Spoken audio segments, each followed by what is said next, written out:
তো হ্যালো বন্ধুরা, আমি এখন যাচ্ছি ছাদের উপরে। তো ছাদের উপরে আমার চেরি ফুলের গাছ আছে। তো চেরি ফুলের গাছটা এখন কেমন আছে সেটা দেখা হয়নি অনেকদিন, তো দেখবো। তো তার জন্য আমি ছাদে যাচ্ছি। তো ছাদে তো অনেক রোদ, তার জন্য আমি ছাদেটা নিয়েছি। ছাদেটা আমি এখন ফুটিয়ে নিবো। তো বন্ধুরা দেখতে পাচ্ছেন এই জায়গাটাতে কত সুন্দর ফুল ফুটেছে, চেরি ফুল। তো একটা ফুল আমি তুলবো, এই যে। আর এই ফুলটা আমি এই ফুলের টবটা নিচে নিয়ে গিয়ে সুন্দর করে জায়গায় জায়গায় করে লাগাবো। টব আছে আরো অনেকগুলো, ওই টবে লাগাবো, তুলে ফেলবো, না হলে হয়তো পিঁপড়িতে মানে করে ফেলতে পারে। এই যে তুলে ফেললাম শসাটা। এখানে দেখতে পাচ্ছেন কতগুলো অ্যালোভেরা হয়েছে। আর কাদের বাড়িতে অ্যালোভেরার গাছ আছে অবশ্যই কমেন্ট করে জানাবেন।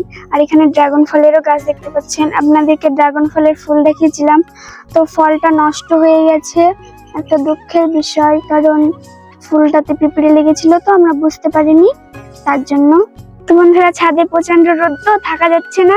তো তার জন্য আমি ফুলের টবটা নিয়ে নিচে যাচ্ছি, নিচে গিয়ে সুন্দর করে লাগাবো। আর আমার মিনি ব্লগটা এখানে শেষ করলাম, দেখা হচ্ছে পরের ভিডিওতে।